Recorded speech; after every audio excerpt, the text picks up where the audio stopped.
क्या तहरीक इंसाफ की नून लीग और पीपल्स पार्टी से मुफाहिमत मुमकिन? सियासत में इमरान खान का मुतबादिल और डील में जरदारी का मुकाबला नहीं। जरदारी किन मूजी अमराज का शिकार?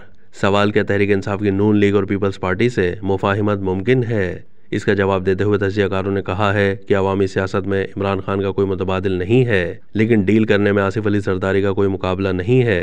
पीटीआई अगर पीपल्स पार्टी या नून लीग से मिलती है तो ये उनके वोटर्स को पसंद नहीं आएगा। एक दूसरे सवाल पर तजियाकारों ने कहा कि निगरान हुकूमत में शामिल अफराद के मुंतखब हुकूमत में ओहदे लेने पर होने वाली तनकीद दुरुस्त है। अवाम निगरान हुकूमत को पीडीएम की 16 महीने की हुकूमत की तोसी ही समझते थे, इसीलिए उन्हें कम वोट पड़े। यहाँ मामला ये नहीं कि मोहसिन नकवी और सरफराज बुगटी निगरान हुकूमत का हिस्सा रहे हैं, बल्कि इशू ये है कि दोनों कौन हैं और किन लोगों की नुमाइंदगी करते हैं। ऐसा महसूस होता है कि इन तकर्रुरियों के पीछे इस्टेब्लिशमेंट का किरदार है।